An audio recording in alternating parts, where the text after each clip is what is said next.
iBhayibheli uma selifuna ukungwina kunencwadi eyasuke yangenza ngavele okay ngaphambi ngikhuluma ngesinqumo engasithatha lathi iBhayibheli angisalikhumbuli kubani lencwadi ngase ngicula mehla namalanga ithi uma nihlala kimi namazwi ami ehlala kimi ngiyacela konke nidinga bese niyakenzela mana ngase ngibuka isikhathi 25 years ngihleli I'm reading a so okay ngifunda lona leBhayibheli but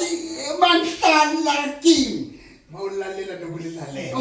uyabona ngalifunda leBhayibheli bafundisi bami ngaze ngathatha isinqumo iBhayibheli ngalithenga ngavele ngalishisa ngiyaniza ngithi ngalishisa ngalifaka emazini labasiwasho ngaliphuza ngaphalaza ngalo ngagquma ngalo ngithi ngifuna ukubona lento okukhulunywa leBhayibheli okuzange la ngisiza ngalutho ngaze ngagibela imfene mina ngalanda spoki mangiphumelele yazi inkinga yini inkinga ukuthi siyalifunda iBhayibheli bishop wami futhi siyakwenza okushiwo iBhayibheli kodwa sikhohle ukukholwa amen ngoba ungalifunda iBhayibheli ulifunde kakhulu kodwa uma ungakholwa futhi ukholo lakho lulincane ayikho into ezoyenzeka kunjalo that's true ayikho into ezoyenzeka so baningi sebakhandile dokotela bathi dala ngithandaza dala ngisho dala ngishumayela noma dala ngifasta dala ngenzani inkinga ukuthi ekufasteni kwakho nasekuthandazeni kwakho ukukholwa kwakho kungakanani ukuthakatha kunamandla ngaphezulu kokukholwa ukuthakatha kunamandla ngaphezulu kokukholwa abantu balwa every day nathi sithandaza every day kodwa izinto ezimbi eziningi izona ezenzekalayo ngoba ukuthakatha kunamandla asilwi nawe dokotela asilwi nawe that's your belief noma kuyinkolo yakho njoba usho ukuthi wena indlela yakho noma inkolo yakho yobuthakathi lobelieve lakona iyenza izinto zenzeke ibelief njoba asho umphathi athi uNkulunkulu wenza izulu nomhlaba kwaba nobumnyama nokukhanya kodwa kuthema kufika ukukhanya ubumnyama babaleka ngicabanga ukuthi nawe uzofika isikhathi ngike ngakhotha indaba kabani kaApostle Paula uSawula kwaphela izinto kodwa ubona ukuthi uNkulunkulu uye wesiqalo nesiqino sayonke into why silwa thina lobuthakathi mphathi wami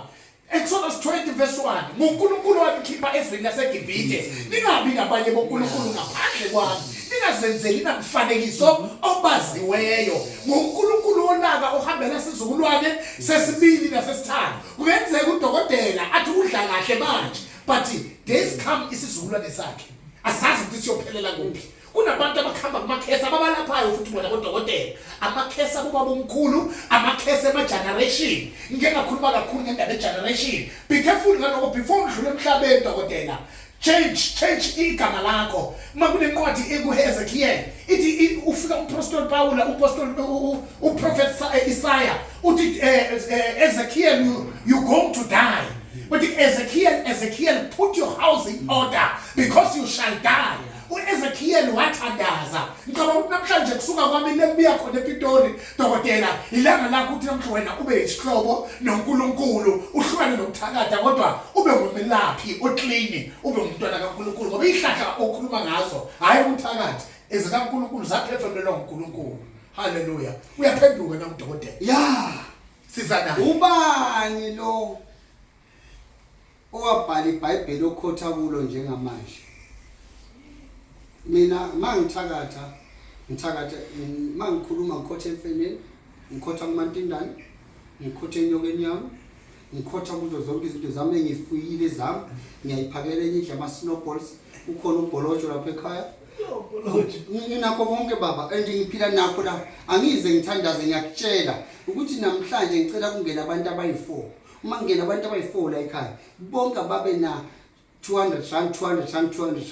rand and iwenzeka ngale ndlela engifuna ngayo so angikuboni mina ukuthi ungaguqula umuntu ohappy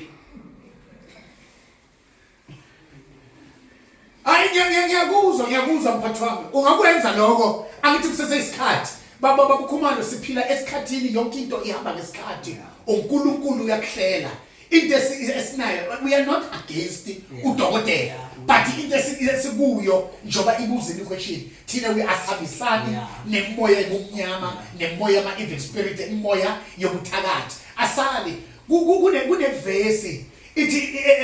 elikhuluma eBhayibhelini I think it's Proverbs ethi kukhona indlela eyihle kubantu kodwa isigqino sayo yini ukufa. Kunevesi futhi elikuthi Romans 7:14 verse 7 ithi umthetho ungomoya kodwa inyama ithengisiwe ekugqilini besona ngoba engikwenzayo angikuthandi kodwa engikuthandayo angikwenzi. Ngoba udokotela ungamlalela kahle wenziwa yini ufuna inzuzo yasemhlabeni nobumnandi basemhlabeni ukuthi yena ukhomanda izinto ezenzeke. I know amphikisi lapho vele uNkulunkulu asipha amandla ukuthi our life, our power is on our tongue. We can say something izinto zenzeke but ekusalayo uNkulunkulu uyamdinga. And le Bible lakhuluma iBhayibheli laphefemlelwa uyangiva mphathi wami laphefemlelwa uNkulunkulu kuthi sifike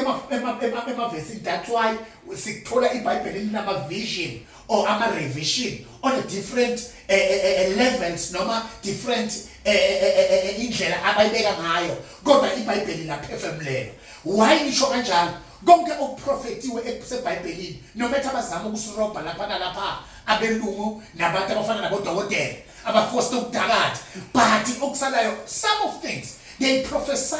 2000 years ago and it is happening now. When you read Matthew 24 uthi uNkulunkulu makangena uthi yena uJesu bamkhomba isakhiwo sethempeli uthi qhaphelana likhitshe elizohlala phezulu kwelikitshe konke lokhu kuyawudizelwa phansi.